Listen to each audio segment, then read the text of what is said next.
to the Bank Holiday Monday edition of Cracking the Cryptic, where we've got another of these groundbreaking puzzles to have a go at today.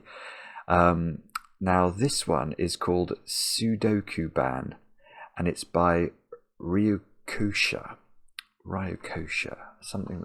I'm not sure about the pronunciation, but this is another of the puzzles that Chameleon has sort of enabled with his incredible software programming skills. And let me explain what this means. I think this is a play on, is it sokoban, the puzzle type where you can move blocks around? And I remember from my youth with games like Repton on the BBC Micro. But look, we get a little chap down here. And if we click on the button connected with the chap, it says you can use AWS&D to move the player, which is, yeah, it's got like even a walking animation. Oh, I see. And when you push upwards, you see the back of the little man's head. And the idea is that we can move the blocks around like this and push the killer cages into different parts of the grid. And we have to do this in some way that allows us to solve the puzzle. So you can see that straight away we're going to have a problem in box 3. We've got 2 7 cages there. So oh, I see. So I can move this one over here. Although I can't see immediately how to do this. Which is probably a good thing. And yes, so this is the idea. Absolutely amazing stuff. Thank you so much to Chameleon for recommending this to us, for having programmed it to allow it to exist. Absolutely extraordinary. And this is what we're going to be having a go at in today's video. So just fantastic innovation. Just like we've had a very popular video a couple of weeks ago called Rush Hour Sudoku, which involved moving cars around which had, digits on them, using the sort of sliding tile technology that Chameleon had programmed. And this one is something similar. It's just absolutely fascinating where the world of Sudoku is going, and we'll have a go in a moment or two. I'll read the rules properly then. What do I need to tell you about? Well, it's the 1st of May, pinch punch, 1st of the month. And that means it is Patreon Reward Day, and we've got something so special for you this month if you're a patron of the channel. Go over to Patreon and download the Jewels of Osiris, which is DiMono's. Well, I mean, the right way to describe it, it's a Sudoku hunt, but it's based around a proper story, like a novella. And you have to read the story, solve the puzzles, and then you have to sort of interpret the results of the puzzles to extract passwords that allow you to access more chapters of the story. It's an absolutely, again, another hugely innovative idea, and we're looking forward to the comments we get on that one. Check it out. Now I've got to do some birthdays today. The eagle-eared amongst you noticed that I didn't do any birthdays yesterday, and that was entirely remiss of me. And that means I've got more birthdays than usual to do today, and I've also got humble pie to eat. But I'm going to start off with a very special birthday to a little girl over there in Iceland called Maya. Now, Maya is 3 years old today and watches the channel. Apparently, she sometimes asks her father, Dave, "Daddy, do you want to watch Bobbins?" So that is how I am known over there in Maya's household. And although apparently sometimes when Daddy Dave wants to watch Bobbins, it's because it's Maya's nap time and she's not pleased if it's Bobbins time then. But Maya, happy birthday. I hope you have an absolutely wonderful day. And I understand your big sister Magnia, Magnia's only 4 herself, also watches the channel. So that is, I mean, it's just wonderful. It's just wonderful to hear about these young viewers. It really tickles us pink. Now, a slightly older birthday for Sean over there in Minneapolis today. Oh no, not today. In fact, Sean, your birthday was on the 26th of April, wasn't it? And this isn't my fault. This is your wife Rachel's fault. Rachel admits herself that she failed to get her request in on time. And she says she's a goof, but she loves you very much. And you're a pretty cool guy, apparently, Sean. What on earth are you doing watching this? No, I jest not. Only the coolest of the cool watch Cracking the Cryptic. But Sean, I hope you had a brilliant birthday, and I hope you're watching today so you found out that Rachel did in the end get round to requesting a shout out. A couple more birthdays for today. Andrew, from your girlfriend Pale. I think it's Pale, is it? Pale, maybe? But Andrew, I hope you have a brilliant day. And then Nikki, I know it's your birthday today because we had 2 requests to shout out your birthday. One from your boyfriend Cage and one from your friend Daniel. So Nikki, I hope you have a brilliant day. And then we move on to Doofus Simon related birthdays. So these were all yesterday's birthdays that I failed to read out. So Alicia, from your husband Shane over there in Pennsylvania. And I think the 2 of you had a baby Theo, born in February. Well, I'm sorry, Alicia, that I didn't read out your name yesterday, but I hope you had a brilliant day. And then Felipe in Brazil. I hope things are on a more even keel now, Felipe, and I hope you had a brilliant day yesterday. Hayes has turned 18 yesterday, and Hayes is at boarding school, so I'm not sure when that means you're going to be having your cake, Hayes, but I hope you had a great day. And then Joaquin in Spain, who's hoping to become a firefighter. Good grief. I think that must be very, very challenging. And your friend Chris asked us to shout you out, so Joaquin, I hope you had a brilliant day. Joe, you turned 30 yesterday, and your girlfriend Jade asked in plenty of time, and then I forgot. Sorry. And then Kelly also.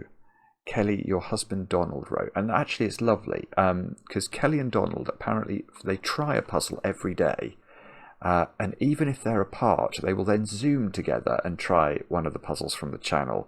Absolutely fantastic, that is, Kelly. And Kelly, you like red velvet cake, not chocolate cake. But I hope you have that. I hope you had it yesterday. And again, I'm sorry I didn't read out your birthdays. And then the only other thing I need to do is read out a few more names from April's monthly rewards. The following people solved the entirety of the Nightmare on Sudoku Street: Charlie Pugh, Ben Verkhoven, David Roth, Cameron Holmes, David Wales, Leo Neharin, Joshua Mundell, Filippo Chona, Gemma Strickland, James Farrer, Nigel Gormley, Daniel G and Matthias N, Jonathan Scher, Darko Illich, Andy Mitz, Little Angel, Andrew Pyle, and Dogs Making Woofles. Fantastic solving, one and all. And I think that gets me up to date, and I'm very excited about that because that means I can try Sudokuban and see what Ryokousha has designed for us. So the rules are normal Sudoku rules and normal killer Sudoku rules. So basically that means each of these cages, and they're all 1 cell large, have to contain, well, the cages, so this cell has to contain a 3. The problem is we don't know where this cell ends up in the finished grid because we're going to have to push the cages around. The player starts from the indicated square and can either move orthogonally into an empty square or push one of the cages from behind onto an empty square.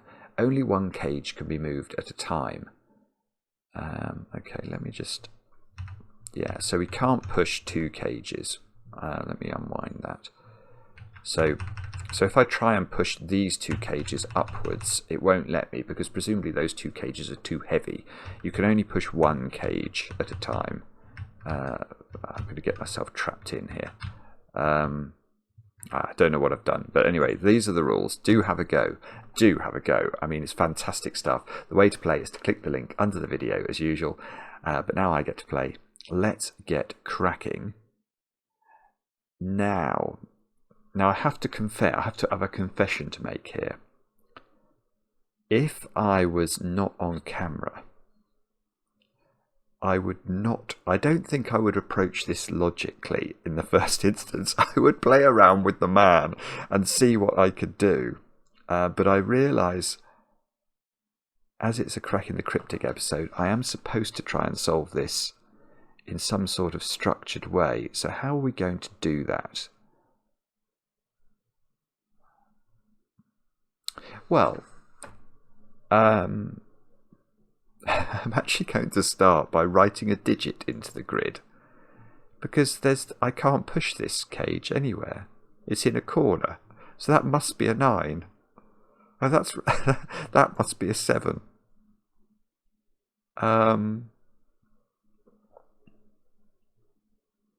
Yeah, okay. I'm going to keep going with that logic. Can I? I don't think I...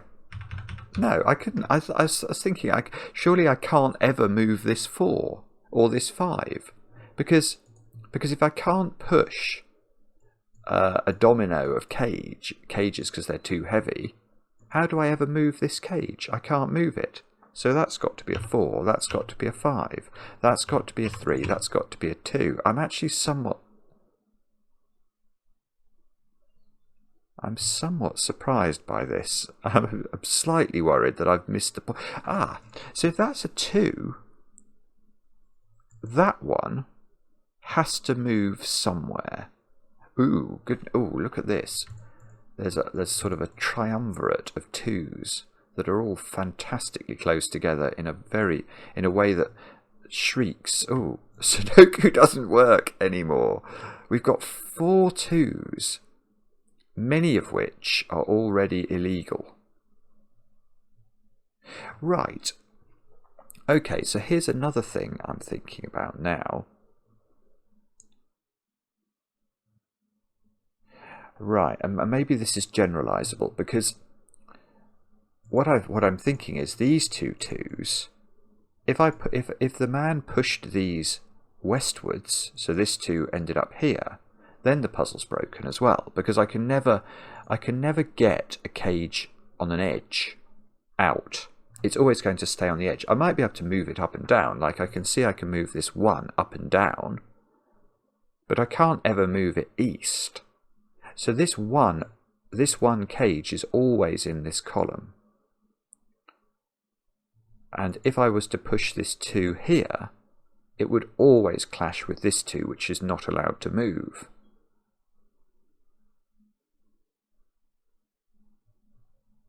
So at least one of these 2s is moving east, not west.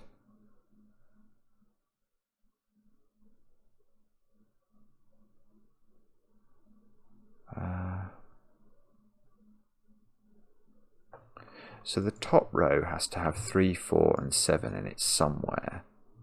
This has got 1, 2 and 3 in it. This has got 5, 4, 8 and 9 in it somewhere. I'm not saying that these are the finished positions, although only the 8 can move in the bottom row. 7, 2, 4 and 9. I mean, as I'm staring at this grid, there are so many places it's broken, it's not true.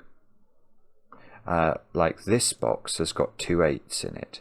This has got 2 7s and 2 4s in it. This has got 2 7s in it. This row has got 2 7s in it. This box has got 2 2s. This column's got 2 2s. Row 6 has got 3 7s in it. Oh, good grief. This has got 2 8s in it. There's a lot of fixing that's required to be done here. So, okay, so what's the most? Is it 7? Is that the digit we've got the most of? We've certainly got several 2s. I don't think we've got very many 3s or 1s. 4s we have a few of. 1, 2, 3, 4. 5s. Let's just take a quick audit of what the most constrained digit is. 6s. I've got 2 such. I've got 2 6s I've got to fix in box 8. But 7s, I seem to have hundreds of 7s, almost, not literally, but 1, 2, 3, 4, 5, 6, 7, 8. Ah, if I've got 9. Hang on, have I got 9? 1, 2, 3, 4, 5, 6, 7, 8. I can't see another one. But I've got 8 7s in the grid. Right, well that's definitely the most constrained digit. I've got 2 8s, 3 8s. How many 9s? I don't think I've seen many 9s. I've got 2. Right, so I think we must start by thinking about 7s then. So this 7...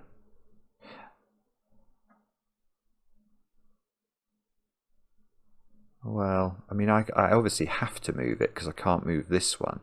But I can see there are a variety of ways I could move it. I could move the 2 out of the way and then sort of push the 7 this way, or I could move the 4 out of the way or push the 7 down, although that doesn't look like it's very sensible.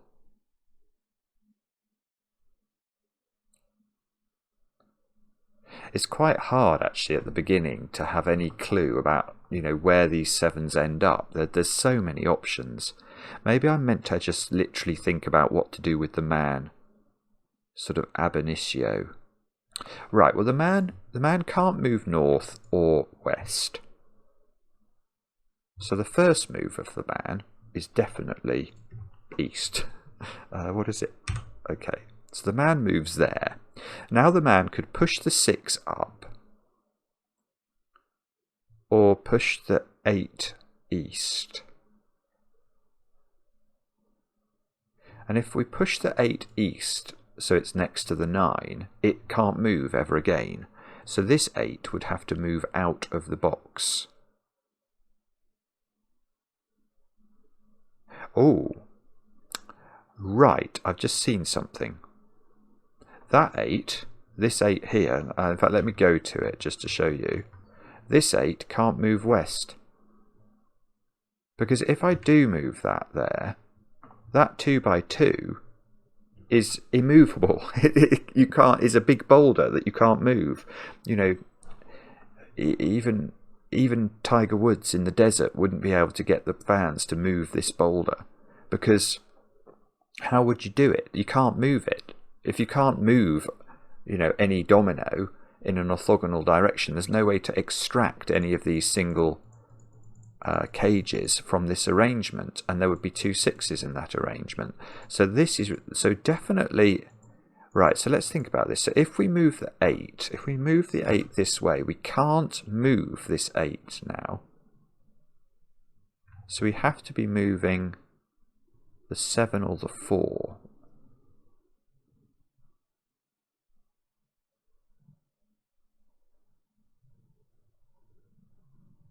Well, okay, that's impossible as well. Right, this is really helpful actually. This is how I should have started. How could we move these 2 cages so we can get our man out? We definitely have to get it out because we've got to deal with box 1s, 2 2s, for example, or box 3s, 2 7s. Well, if we move this 4 upwards, we still can't get out, so we've got to move it up twice, and that creates a 2x2 here.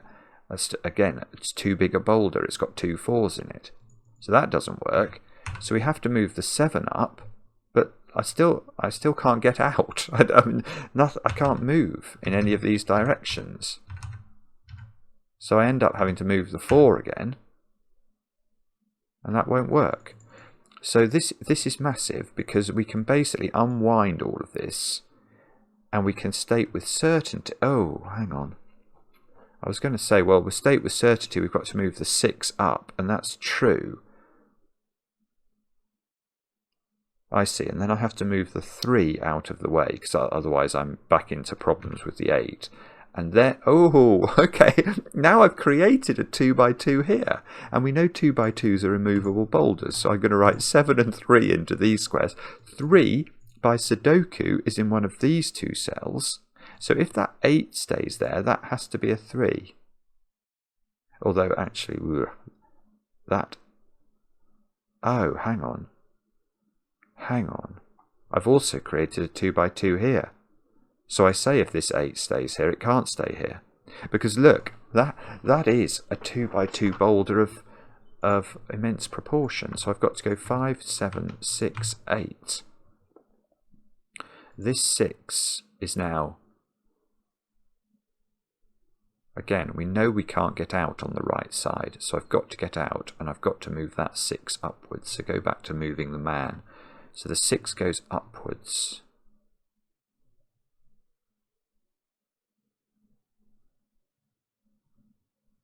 So now I can go this way a little bit. And then I seem to have some options. Look, I could push this 7 north. No, that doesn't work. Okay, I almost want to draw sort of little X's into the grid to show where I can't move. I don't know if I've got that option in this software. Maybe I have. So, because this can't go up, because it would create a 2 by 2 here, and there would be 2 7s in the column.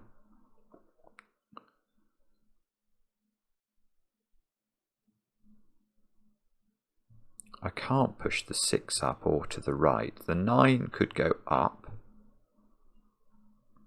or the 7 could go west. I think there's only 2 options. Is that right? And if I move the 7 west,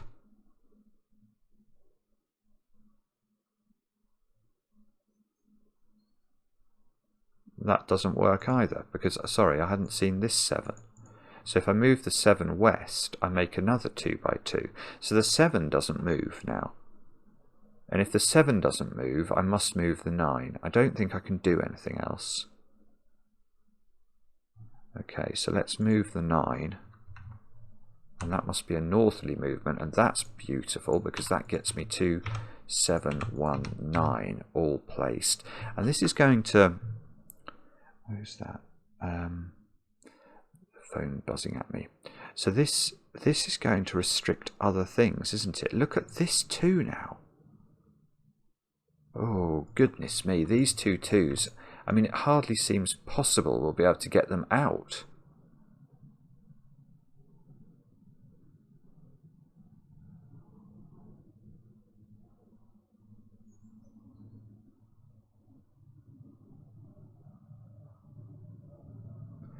Let me just mull this over, sorry. I am trying to do this logically. I think so far I have succeeded, but...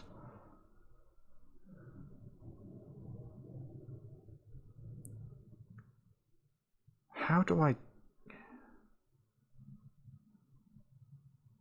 Oh, I see. Okay. So we thought before, didn't we, about how we were going to move these 2s. And we couldn't move them... We couldn't move them to the west because of this 2. Yet now each has to get out of their box. Now this one looks like it could end up here, if I can push it from this cell. This one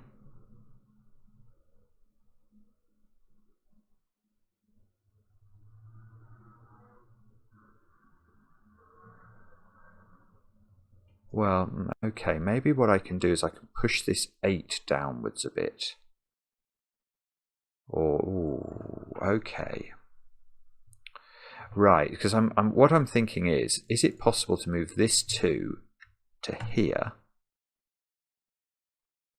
Which means I have to move this 8 out of the way. Now I can't get into there. That's impossible to get into. So the only way of moving this 8 is to move it vertically downwards. And that's going to be good, actually, because it's going to get it out of the way of this. But I can't move it to here because there's an 8 in the bottom row already. So I'm not allowed to move. I can only move this 8 down 1. So I think it looks to me like I've got to do this. And now I've got to... I know I've got to push this 2 over here. And then this 2, how do we get it out? I can just get it down to the bottom. Now this 7 mustn't stay here.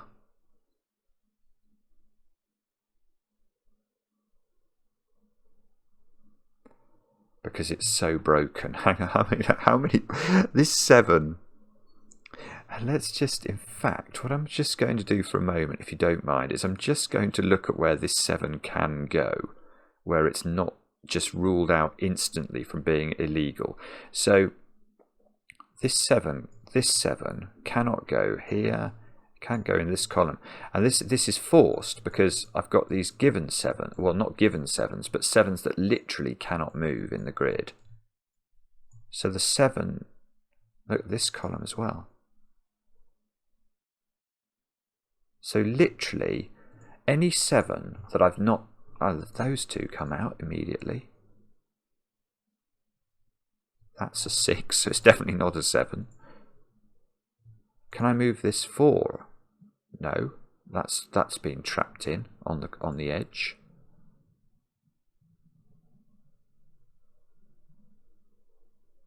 So this 7 has to get to a white square.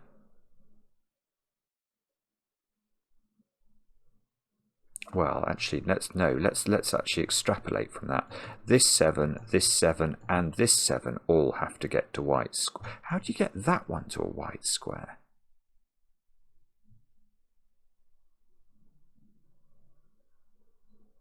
Oh, hang on, there's another one. Oh my goodness. Well, this is already in a white square. This is very difficult already. 1, 2, 3, 4.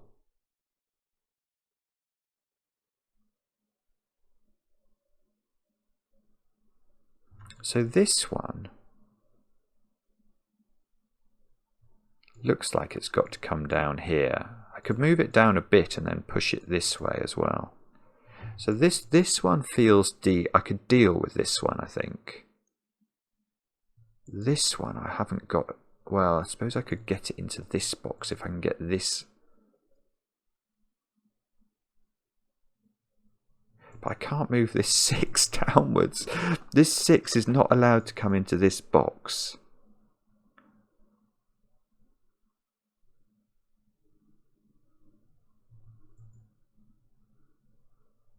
Sorry, let me just, I'm apologise. I just want to mull this over for a couple of seconds. This might not be what I meant to do. In fact, it's probably not, is it? There's probably a much easier way of thinking about this. It could even be Sudoku, you know. I mean, I can't move these 2 squares. So assuming everything I've done to this point is correct, I can put 2 and 8 in here and 4 in here.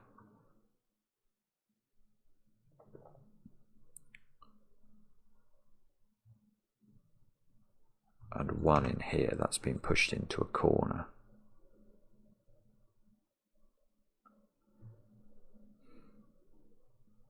I can't see a way I can ever move this 4, but I won't put it in because I'm not certain about that logic. I just can't see how. I can't move it to here because of the column, and I don't see how I can push it to the east because I'd have to get this 3 out of the way, and I can't see how to do that. But maybe there is some way, and I'm missing it.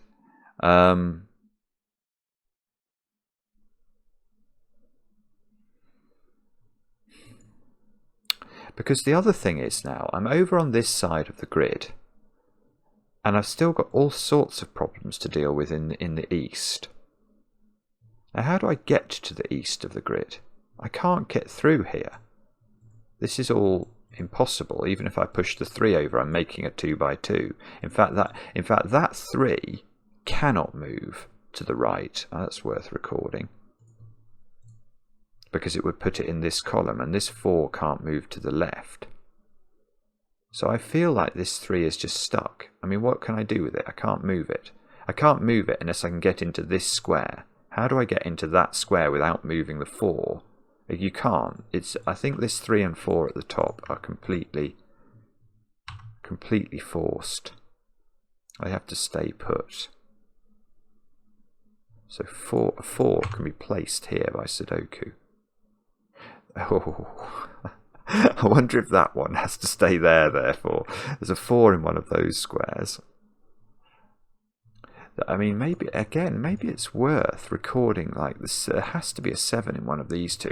And I've got 8 7s in the grid given to me, so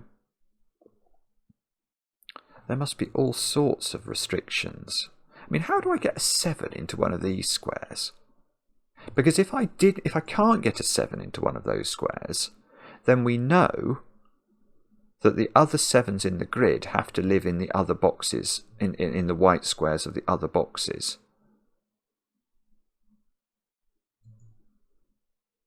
Oh no, I can get this one up here actually, because I can just loop round, push it up, and then push it sideways, and then push it up, and I think I can get it into this one. I might not be able to get it into that one.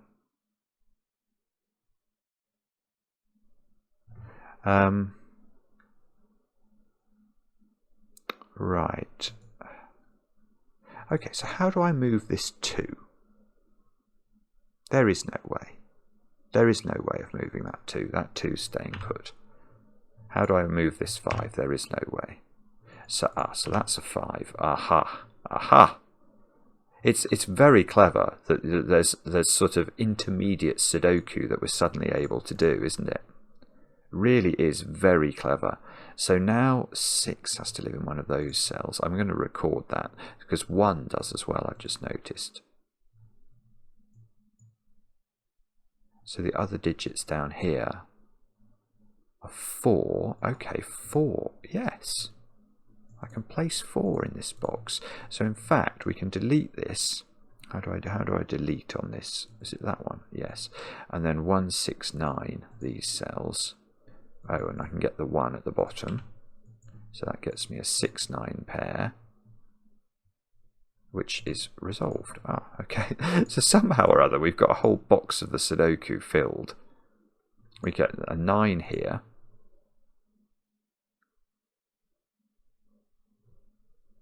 So these 2 squares are a 1, 7 pair. Oh, look. Oh, so we get a 7 and a 1. Now that 7, well, that 7 could be that 7, couldn't it? Very easily.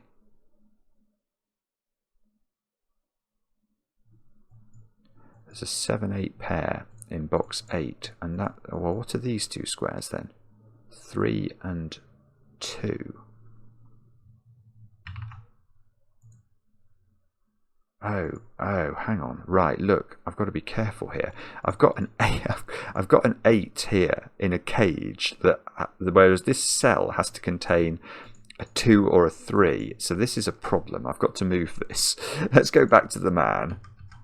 So the man has to come in here. Whoopsie. Oh, there's some sort of mouse acceleration there. Yeah. You can make him scurry by sort of pressing a few times quickly. Right, so does this 8 go here or here? Do we know? It's going to depend on the 7s as well, isn't it? I don't know how we know that. I'll leave it here for the moment, which is the earliest it can appear. Right, let's go back to numbers then. So this is a 4, 5, 6 triple. So these 2 squares have got to be 1 and 2. How is that not resolved?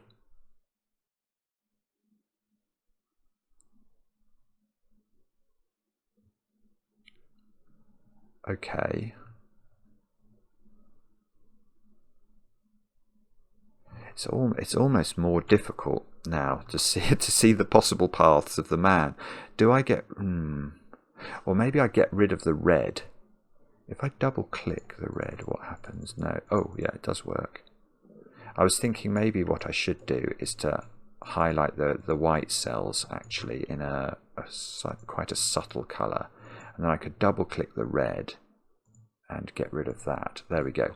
So these grey cells are where we're going to have to put the 7s, and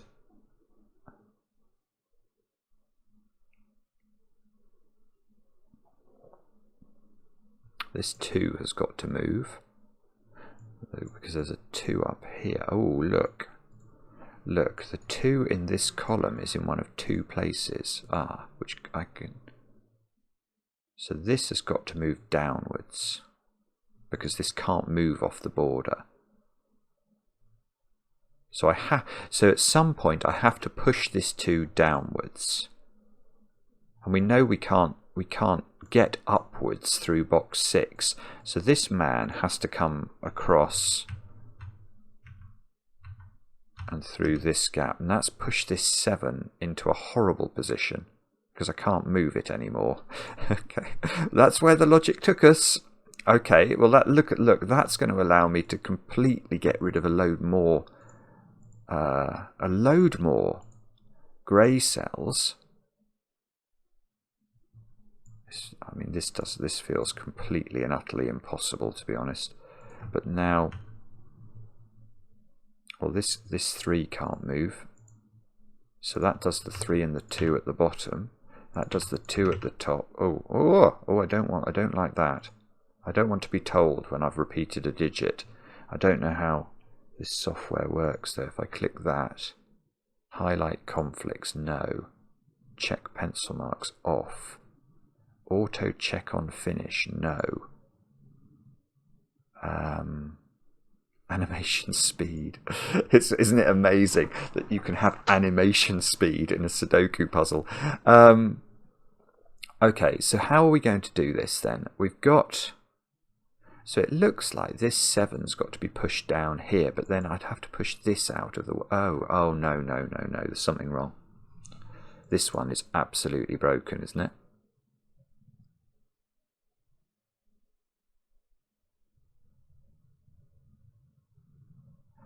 Right.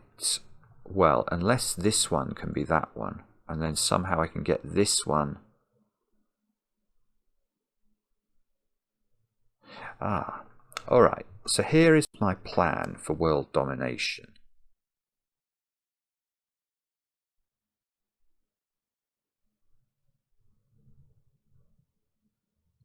Here is my plan for world domination.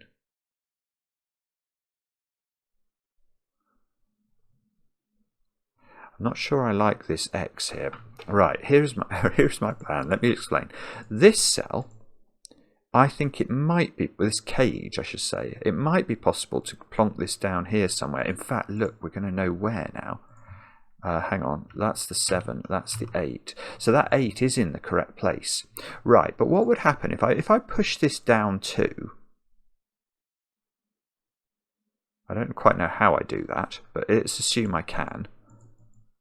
Can't I wiggle the man here and push this across? Oh, this is beautiful. I think I can see how to do this. Right, so what I'm going to do, I know this 2 has to come down.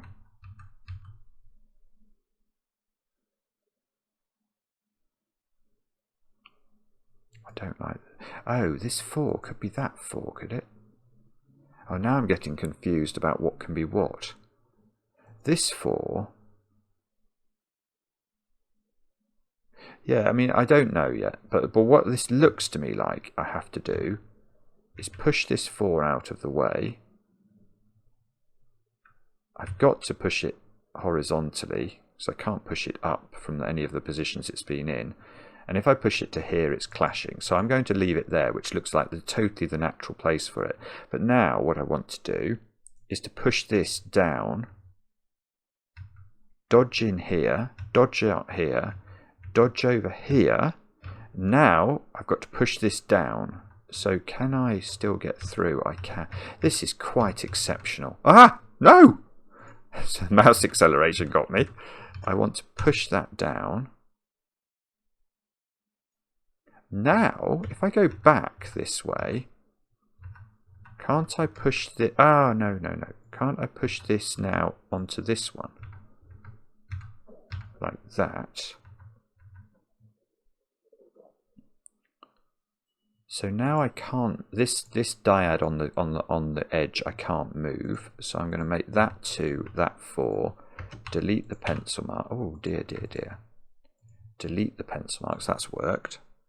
That's a 2 by Sudoku. That's not a 4 by Sudoku. Is that a 6? How do I get out? I know I've still got flex. Oh, this 7's in the wrong place. Yes, this 7 I was worried about because I couldn't understand this green X.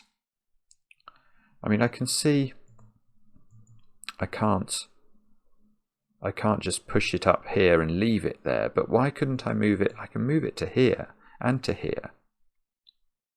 So I think that this green X is wrong. I can't move it here. If I was to move this cell here, I can't then ever move it, and it's in the same row as this one. So I think I've got 2 cages where I don't know where they finish up. And actually this one can go in a lot. This one could go all the way up the column. It could even go here, maybe.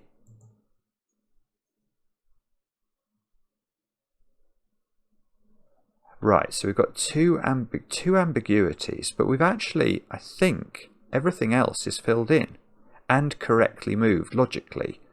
So in theory, at least, we might be able to do something. Oh, spacebar doesn't work the same as in the normal software. Right, what are these digits? these are 1, 3 and 9 by Sudoku. That square's got to be a 9 therefore. So this is a 1, 3 pair. These two squares have got to be 6 and 8. Now,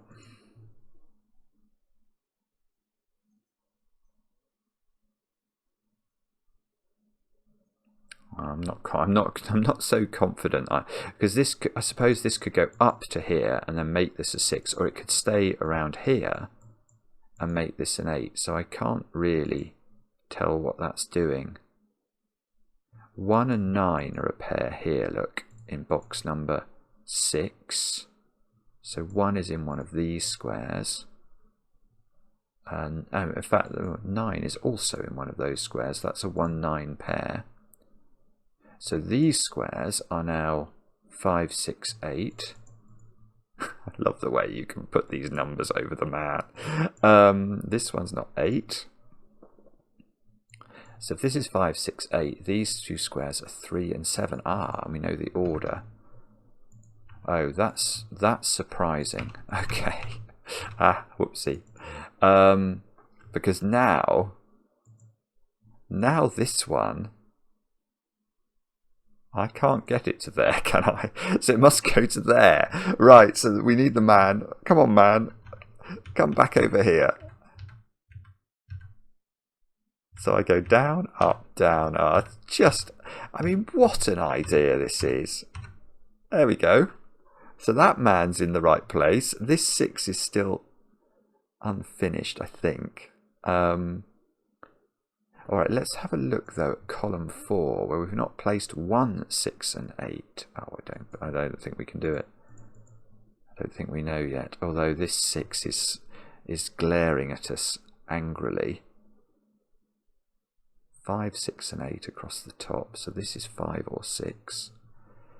This square is 5 or 6. Oh, that's 5 or 6 as well. 2 8s. Okay.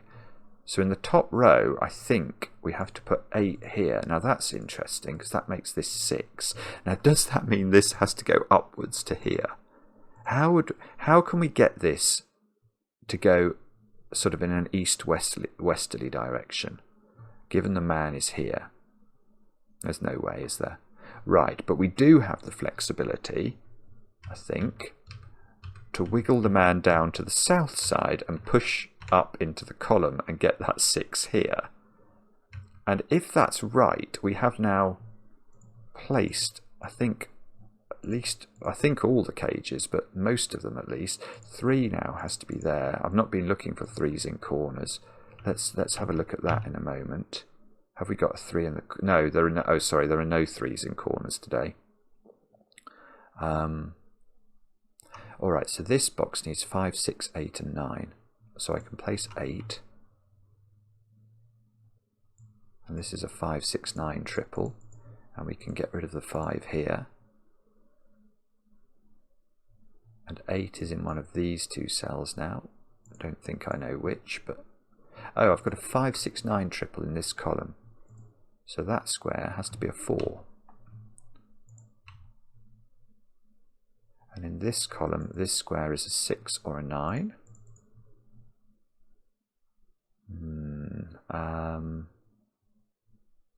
5, 6 pair in this column seems to make this square a 4.